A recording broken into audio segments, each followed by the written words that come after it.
Hi, everybody. Welcome to season 2 of Soft Magnetics. Hard topics. We made it to season 2, which is, more than... That's a pretty big achievement.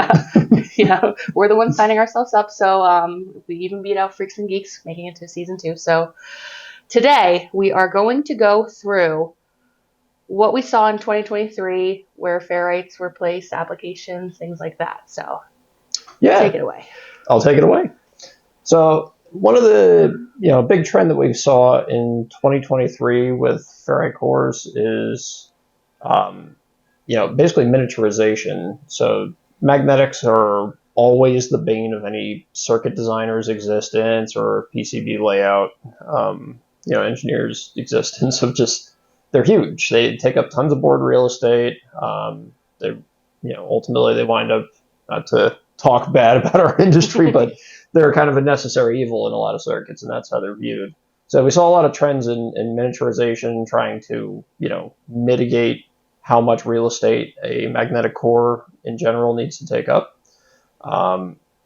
Some people on kind of the fringe experimental edges of things are even trying to do away with what you'd consider to be a conventional physical core in a circuit, and instead going to things like substrates and integration into ICs and things like that are just kind of mind-boggling from a few years ago. Another thing that we saw was, with our high-frequency power materials and such, push towards higher frequencies for the power and inductive type components.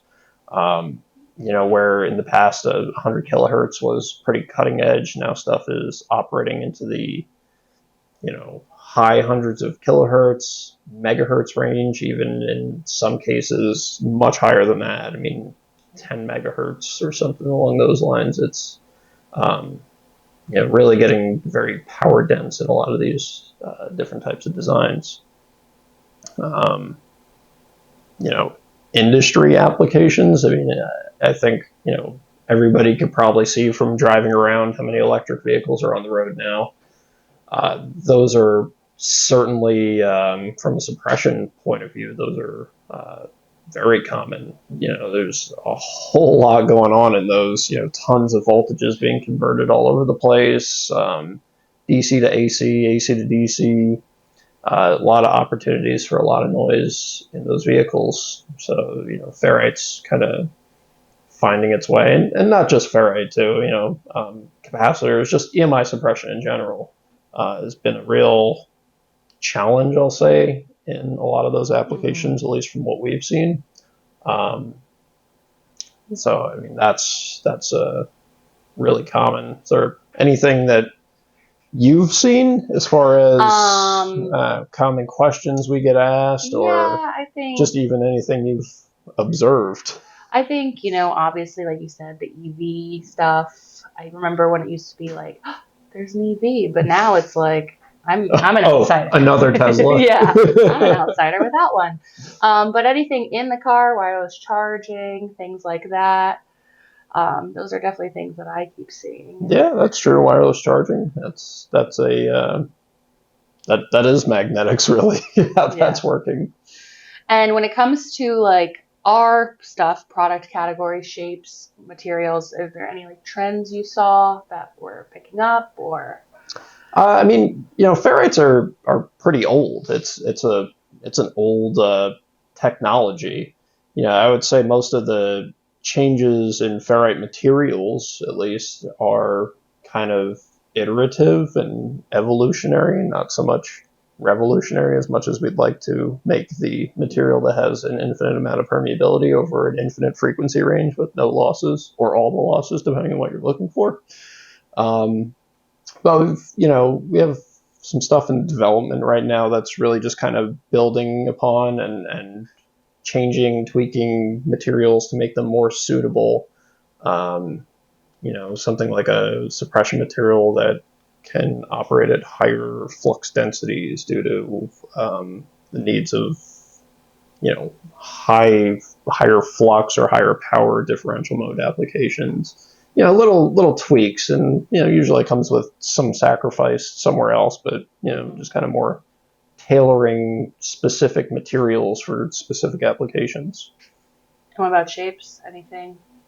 Yeah, I mean, actually, a lot of, we spoke about miniaturization before for, a lot of the power and inductive type stuff, but it's actually a lot of suppression parts that are needing to get bigger. If you talk about things like electric vehicles and just other high power electric applications, there's no getting around from the wires wind up being real big on a lot of that stuff. A car, electric vehicle can pull in the range of like thousands of amps and, inrush currents in some cases.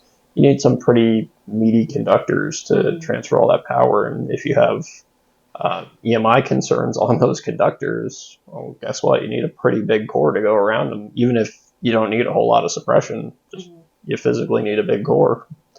So yeah, kind of power side, stuff getting smaller. Suppression side, yeah, in a lot of cases, stuff getting bigger. Yeah, and if we don't have it now, we're working on a lot of developing some new products and things like that.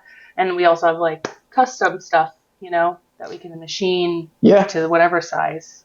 Yeah, I mean that's kind of what you may see prediction time, right, for 2024. What you may see is a lot more, I'll say like Fair-Rite shapes that would have in the past been a custom solution in an off-the-shelf form factor now.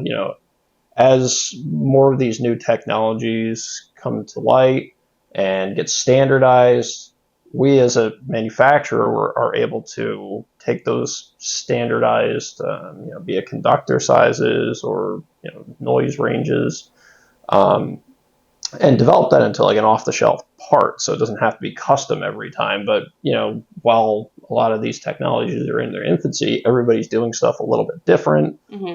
So there isn't really a good one-size-fits-all solution. But when all start doing approximately the same thing, you can have an off-the-shelf solution that is going to work well. It's like your cup over there. Sponsor me. Imagine how many size cups existed when we were just making cup holders. That's true. If everybody had a different size cup holder in their vehicle, what's the right size cup? Don't know. True. But now we know because that fits most cup holders. Yeah. It's like the whole selling point. It literally is. And it could stand by for fire. Yeah. But no, I think that's great. I think, Fair-Rite takes pride in taking the time to innovate and listen to our customers. So always feel free to reach out, ask the advisor, and any other things that you could think of. And a lot of that turns into development on our side. So yeah, if there's something you want to see really bad, just ask a lot. Yeah.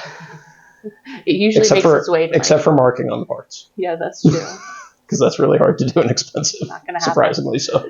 But all right, well, comment if you want to hear anything else. We'll be back in a few weeks. Thank you. Bye. Bye.